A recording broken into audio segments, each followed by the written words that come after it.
Hello and welcome. तो आज के इस वीडियो में हम लोग देखने वाले हैं क्लास 10th का साइंस का चैप्टर नंबर 10 जो है light reflection and refraction at plane surface का एक्सरसाइज का क्वेश्चन जो है हम लोग आपके साथ इस वीडियो में जो है डिस्कशन जो है करने वाले हैं। चलिए देखते हैं। पहला क्वेश्चन है चूज द करेक्ट आंसर। आपको एमसीक्यू क्वेश्चन दिया है, ऑब्जेक्टिव क्वेश्चन दिया है, इसका सही आंसर आपको बताना है। देखिए पहला क्वेश्चन है if we rotate a plane mirror by 2 theta then reflected ray will rotate by 4 theta। देखिए अगर हमारे पास ओरिजिनली एक मिरर है जो कि इस कंडीशन पर है और एक लाइट रे इस तरीके से आ रहा है और रिफ्लेक्शन के पास जो है ये जो है क्या कर सकता है 10 डिग्री या 20 डिग्री या जो भी बोलना चाहो आप, यहाँ से जो है रिफ्लेक्शन के बाद जा रहा है। ये मिरर है हमारा। अब मिरर को हम लोग क्या कर रहे हैं 2 थीटा एंगल रोटेट कर दे रहे हैं। ये मिरर का पहला पोजीशन था बिना रोटेशन के, ये मिरर का सेकंड पोजीशन है रोटेशन के। कितना रोटेट कर दिया हमने 2 थीटा। तो याद रखिएगा कि आप मिरर को जितना रोटेट करेंगे उससे डबल जो रिफ्लेक्टेड जो लाइट रेज है वो होगा। तो अब अगर ये लाइट रेज इस पर फॉल पड़ेगा ना तो ये क्या हो जाएगा 2 थीटा एंगल, उससे डबल एंगल बनाते हुए क्या हो जाएगा रिफ्लेक्ट हो जाएगा। तो मिरर को जितना मोड़ोगे उससे 2 टाइम्स याद रखिएगा आपका रिफ्लेक्शन वाला जो लाइट है वो क्या होगा मुड़ जाएगा। ठीक है। अगर ये क्वेश्चन ऐसा होता कि एक प्लेन मिरर है जिसको हमने 40 डिग्री क्या कर दिया रोटेट कर दिया, अब बताओ रिफ्लेक्टेड जो लाइट रे होगा वो कितना मुड़ेगा। तो 40 का डबल कितना होगा 80 डिग्री। तो अब वो क्या हो जाएगा 80 डिग्री जो है रोटेट हो जाएगा। तो यहाँ पर 2 थीटा दिया है, इसीलिए 2 थीटा का डबल क्या हो जाएगा 4 थीटा हो जाएगा। चलिए सेकेंड क्वेश्चन देखते हैं। What should be the minimum length of the plane mirror if a person wants to see his full image. अगर कोई एक आदमी प्लेन मिरर के सामने खड़ा हुआ है और वो अपने आप का पूरा इमेज जो है उस मिरर में देखना चाहता है तो मिरर का लेंथ कम से कम कितना होना चाहिए। तो मिरर का लेंथ कम से कम उस पर्सन के क्या होना चाहिए आधा जो है होना चाहिए। अगर एक पर्सन है 6 फीट का और अपने आप को अगर वो पूरा देखना चाहता है मिरर में पैर से लेकर सर तक, तो मिरर का जो हाइट है वो कम से कम इसका आधा, मतलब कम से कम 3 फीट का मिरर जो है होना ही चाहिए, तभी क्या कर सकता है वो अपने आप को जो है पूरा देख सकता है। तो half of the persons height, ये याद रखिएगा पर्सन के हाइट का आधा कम से कम होना चाहिए। चलिए आगे बढ़ते हैं। देखिए how many images will be formed of an object kept between 2 mirrors making 45 angles with each other. तो हमने इसके लिए फॉर्मूला पढ़ा हुआ है। नंबर ऑफ इमेजेस का फॉर्मूला क्या होता है 360 अपॉन थीटा माइनस 1। तो यहाँ पर 2 मिरर के बीच का एंगल कितना है 45। तो थीटा के जगह हम लोग कितना रख देंगे यहाँ पर 45 जो है हम लोग यहाँ पर रख देंगे। तो 360 को जब हम लोग 45 से डिवाइड करेंगे ना, तो 45 से डिवाइड करेंगे तो ये आएगा हमारा कितना हो जाएगा 8। तो 8 माइनस 1 मतलब कितना हो जाएगा 7। तो 2 मिरर के बीच का एंगल अगर 45 डिग्री है तो वहाँ पर 7 इमेजेस जो है क्या होंगे वहाँ पर फॉर्म्ड जो है हो जाएंगे। चलिए आगे बढ़ते हैं। अगला क्वेश्चन देखिए। If an object is placed at a distance of 3 centimetre from the mirror then the distance between the image and the object will be. मतलब ये अगर मान लेते हैं कि ये हमारे पास जो है क्या है एक मिरर है और इससे जो है 3 सेंटीमीटर दूर पर जो है क्या है यहाँ पर 3 सेंटीमीटर दूर पर एक कोई ऑब्जेक्ट जो है रखा हुआ है। लेट से इस ऑब्जेक्ट का नाम है ए बी। तो इसका इमेज कहाँ बनेगा तो प्लेन मिरर से 3 सेंटीमीटर दूर ही हमको ऐसा अपीयर होगा कि इसका इमेज बन रहा है। तो ऑब्जेक्ट और इमेज के बीच का डिस्टेंस कितना हो गया 3 सेंटीमीटर इधर 3 सेंटीमीटर इधर, टोटल कितना डिस्टेंस हो गया 6 सेंटीमीटर का उनके बीच में डिस्टेंस जो है रहेगा। चलिए आगे बढ़ते हैं। फिर इन द ब्लैंक्स वाले क्वेश्चन पर देखिए। Image formed by plane mirror, जो प्लेन मिरर जो हम लोग कंघी करते समय या सजते संवरते समय जो हम लोग मिरर यूज करते हैं ना उसकी बात कर रहा है। Is erect virtual of the same size. Plane mirror के सामने जब भी हम लोग खड़े होते हैं ना तो हमारा इमेज हमेशा कैसा बनता है इरेक्ट का मतलब होता है सीधा, वर्चुअल मतलब होता है अपीयर होना, और सेम साइज का जितने लंबे आप हैं उतना ही लंबा आपका इमेज भी जो है प्लेन मिरर के सामने आपको दिखेगा। Second law of refraction is also known as Snell's law. मतलब रिफ्रैक्शन का जो सेकेंड लॉ होता है, जो कि क्या बोलता है कि एंगल ऑफ इंसिडेंट का अगर हम लोग साइन लेते हैं और एंगल ऑफ रिफ्रैक्शन का अगर साइन लेते हैं, ये दोनों का रेशियो हमेशा कांस्टेंट होता है, और वो कांस्टेंट क्या होता है, आपका रिफ्रैक्टिव इंडेक्स होता है। इस लॉ को बोलते हैं स्नेल्स लॉ, जो है हम लोग इसको बोलते हैं। चलिए आगे बढ़ते हैं। Light ray falls normally on plane mirror, the angle of the reflection will be 0 degree. अगर हमारे पास एक मिरर है और इस मिरर पर अगर एक लाइट रे इस तरीके से सीधा पड़ रहा है, तो अगर सीधा पड़ रहा है तो रिफ्लेक्ट होकर क्या होगा, सीधा वापस चले जाएगा। तो कितना डिग्री हुआ, आने वाले और जाने वाले रेस के बीच में एक भी डिग्री नहीं हुआ, 0 डिग्री हुआ। जैसा आया वैसा चला गया। तो जिस रास्ते से आया था उसी रास्ते से अगर वापस चला जाता है, इसका मतलब उनके बीच का एंगल 0 डिग्री का होगा। चलिए आगे बढ़ते हैं। For total internal reflection light should travel from a denser medium to a rarer medium. अगर आपको टोटल इंटरनल रिफ्लेक्शन फिनोमिना को समझना है या देखना है, तो लाइट को हमेशा कैसा होना पड़ेगा, आपका डेंसर मीडियम से रेयर मीडियम में हमेशा उसको जाना पड़ेगा, तभी आप टोटल इंटरनल रिफ्लेक्शन का फिनोमिना अचीव कर सकते हैं। चलिए अब आते हैं क्वेश्चन आंसर पर। देखिए एक क्वेश्चन है यहाँ पर, लॉज ऑफ रिफ्लेक्शन क्या होता है। तो हमने 2 रूल्स पढ़े हैं, पहला ये, सेकेंड ये। पहला क्या बोलता है, the angle of incident is always equals to angle of reflection. अगर ये प्लेन मिरर है और अगर ये नॉर्मल है, अगर कोई लाइट रे जो है 30 डिग्री बनाते हुए अगर इंसिडेंट हो रहा है, तो रिफ्लेक्ट भी कितना एंगल बनाते हुए होगा, 30 डिग्री का एंगल बनाते हुए ही जो है क्या होगा, रिफ्लेक्ट होगा। So angle of incident is equals to angle of reflection, ये फर्स्ट लॉ है। सेकेंड लॉ देखिए, the incident ray, reflected ray and the normal at the point of incident will lie on the same plane. मतलब अगर ये normal है, ये incident है, ये रिफ्लेक्टेड है, तो ये तीनों का जो आपका इंसिडेंट वाला पॉइंट है, कॉमन पॉइंट, ये कॉमन पॉइंट एक ही प्लेन में एग्जिस्ट करेगा। ये हमारा सेकेंड लॉ होता है। ठीक है, चलिए आगे बढ़ते हैं। देखिए लॉ ऑफ रिफ्रैक्शन। तो लॉ ऑफ रिफ्रैक्शन तो मैंने आपको पहला बता दिया। पहला क्या होता है कि किसी भी इंसिडेंट रे का जो इंसिडेंट एंगल होता है, उसका अगर हम लोग साइन लेते हैं और रिफ्लेक्टेड रे का अगर हम लोग साइन लेते हैं और इसका रेशो लेते हैं, तो ये रेशो हमेशा कांस्टेंट होता है या ये रिफ्रैक्टिव इंडेक्स के बराबर होता है, जिसको हम लोग स्नेल्स लॉ बोलते हैं। तो ये लॉ ऑफ रिफ्रैक्शन का फर्स्ट पॉइंट है। सेकेंड पॉइंट क्या होता है, जो हमने वहां पढ़ा था रिफ्रैक्शन में, incident ray, refracted ray and normal all lie on the same plane. तो लॉ ऑफ रिफ्लेक्शन हो या लॉ ऑफ रिफ्रैक्शन हो, दोनों का सेकेंड जो रूल होता है वो आपका सेम होता है। चलिए आगे बढ़ते हैं। देखिए टोटल इंटरनल रिफ्लेक्शन क्या होता है।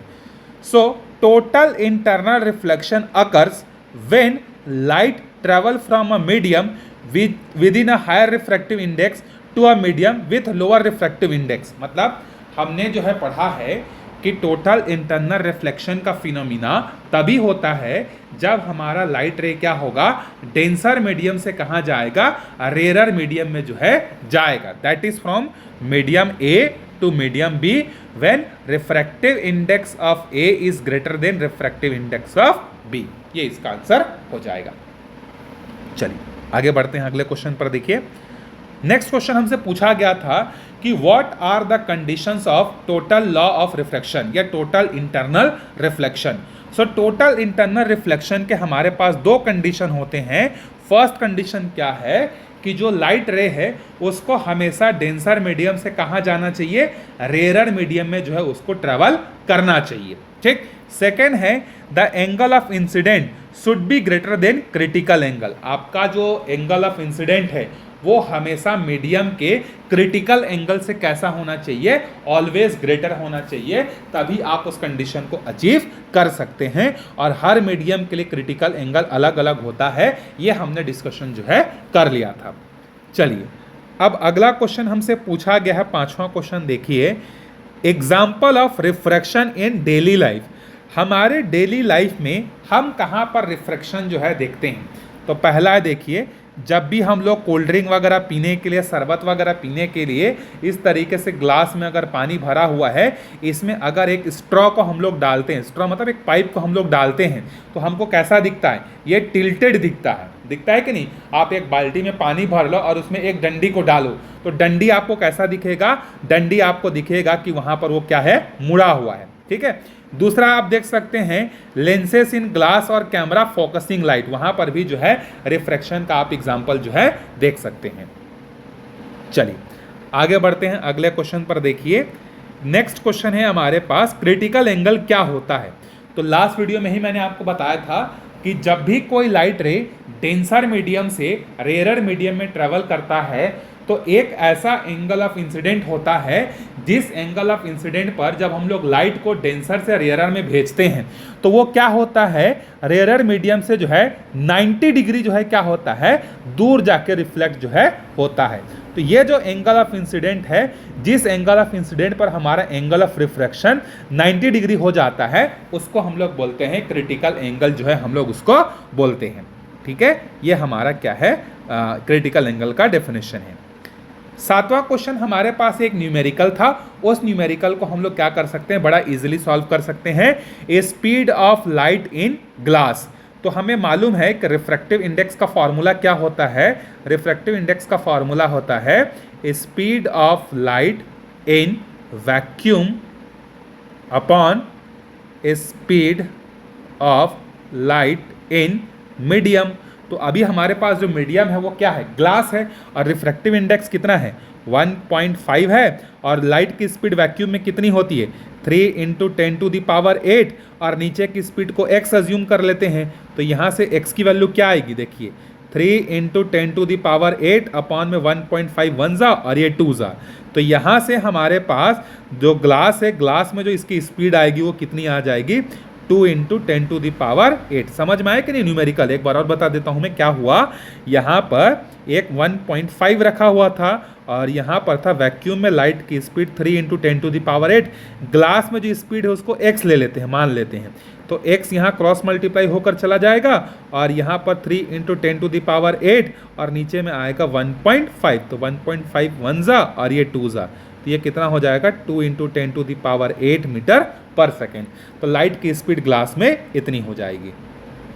चलिए आगे बढ़ते हैं। देखिए रिफ्रैक्टिव इंडेक्स ऑफ डायमंड, देखिए रिफ्रैक्टिव इंडेक्स ऑफ डायमंड जो होता है उसकी वैल्यू होती है 2.42। इसका मतलब क्या होता है? जैसे कि हम लोग बोलते हैं कि किसी मीडियम का रिफ्रैक्टिव इंडेक्स इतना है, तो उसका प्रैक्टिकल मतलब क्या होता है? देखिए जब हम लोग ये बोलते हैं कि डायमंड का रिफ्रैक्टिव इंडेक्स 2.42 है, इसका मतलब ये होता है कि जो लाइट की जो स्पीड होगी ना डायमंड के अंदर में, वो 2.42 टाइम्स क्या होगी? कम होगी वैक्यूम के कंपैरिजन में। मतलब वैक्यूम में लाइट जितना स्पीड से ट्रैवल करता है उससे क्या हो जाएगा? वो 2.42 टाइम्स कम हो जाएगा। कहाँ पर? उस मीडियम में। तो जैसे वैक्यूम में लाइट की स्पीड कितनी होती है? तो 3 × 10⁸ होती है। तो जब मैं बोलता हूं कि डायमंड का रिफ्रैक्टिव इंडेक्स 2.42 है, इसका मतलब लाइट की स्पीड वैक्यूम के कंपैरिजन में इतनी क्या हो जाएगी? कम हो जाएगी, जब लाइट कहां पर पहुंचेगा? डायमंड पर।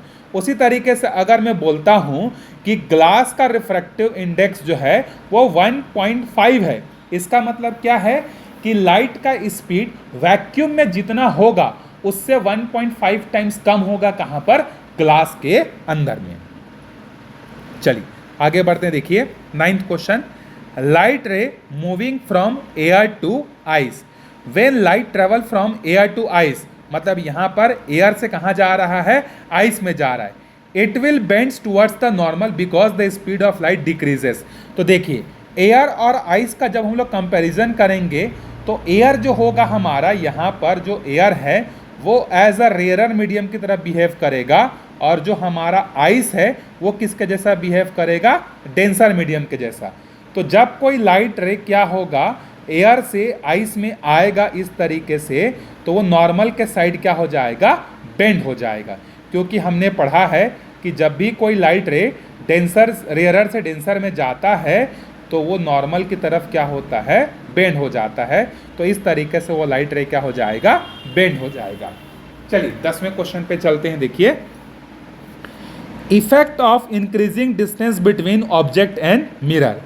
If the distance between object and the mirror increases, the distance between image and mirror also increases. ठीक है, क्योंकि जितना डिस्टेंस पर मिरर के ऑब्जेक्ट होता है उतना ही दूर उसका इमेज बनता है। मतलब ये मिरर है और इससे 5 सेंटीमीटर दूर पे कोई हमारे पास एक ऑब्जेक्ट है, तो इसका इमेज हमको कैसा अपीयर होगा कि मिरर से 5 सेंटीमीटर दूर ही उसका इमेज बन रहा है, ऐसा अपीयर होगा। अब अगर 5 सेंटीमीटर ऑब्जेक्ट का जो डिस्टेंस था उसको बढ़ाकर अगर हम लोग 10 सेंटीमीटर कर देते हैं तो हमको हमारा इमेज भी कैसा लगेगा कि मिरर से वो 10 सेंटीमीटर क्या है, पीछे दूर है।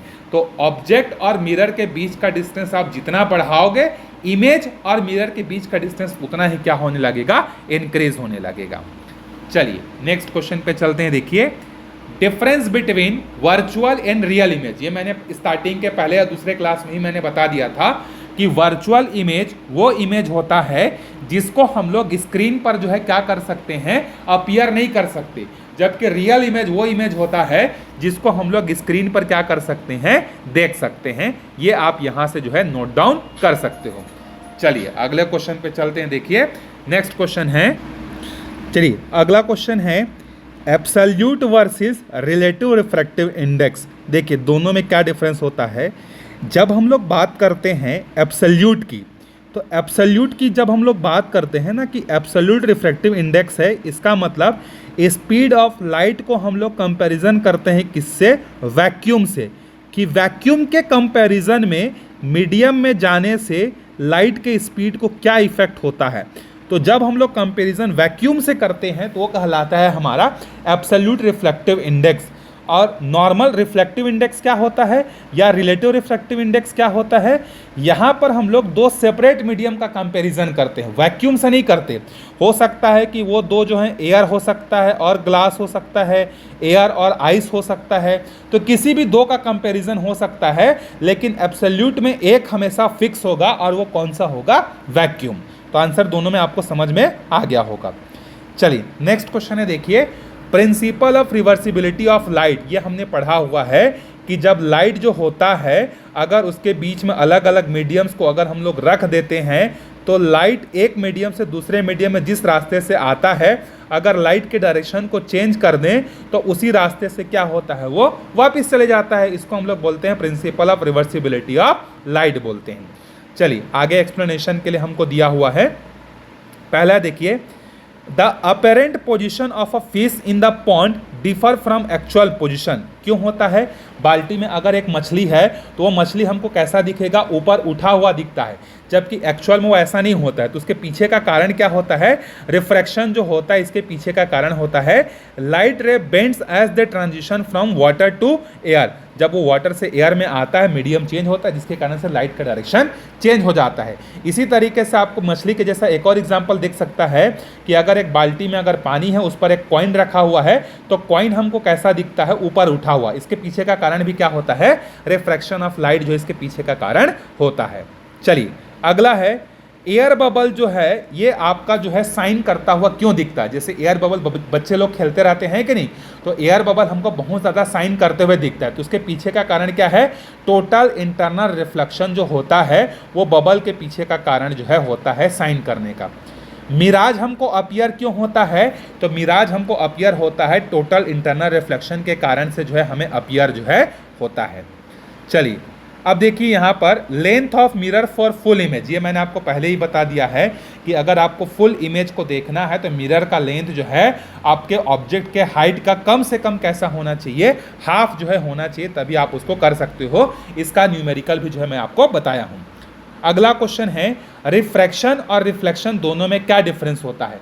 तो देखिए जो रिफ्लेक्शन फिनोमिना होता है ना, जो पहले हमने पढ़ा है, उसमें एक ही मीडियम में वो फिनोमिना होता है, जबकि रिफ्रैक्शन में क्या होता है, लाइट जो होता है रिफ्रैक्शन तभी हो पाएगा जब दो मीडियम हो, दो मीडियम की डेंसिटीज क्या हो, अलग अलग हो, तभी वहाँ पर हो सकता है। जबकि रिफ्लेक्शन में सिर्फ और सिर्फ बाउंसिंग बैक होता है, जिस मीडियम से आता है उसी मीडियम में जाता है।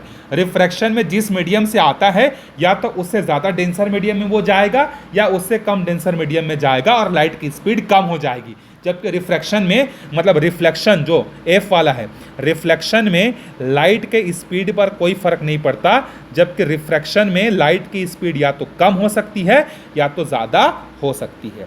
ठीक है, अब यहाँ पर एक छोटा सा न्यूमेरिकल दिया है, इसको आप बड़े आराम से सॉल्व कर सकते हैं, तो बन जाएगा actual distance of fish from surface, इसका भी हमने फार्मूला पढ़ा हुआ है, अपेरेंट डेप्थ अपॉन में एक्चुअल डेप्थ का फार्मूला हमने पढ़ा हुआ है, तो इस न्यूमेरिकल को आप सॉल्व कर सकते हैं। 100 सेंटीमीटर जो है यहाँ पर आपको मिल जाएगा।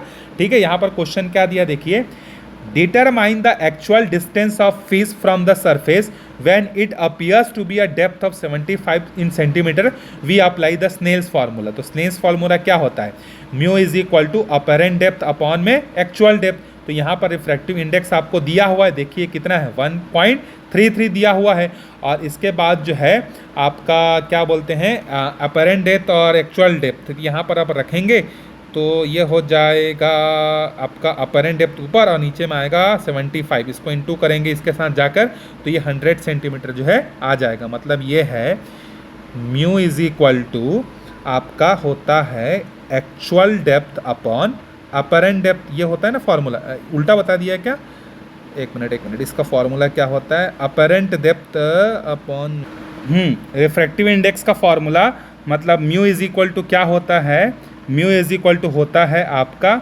एक्चुअल डेप्थ अपॉन में अपरेंट डेप्थ होता है।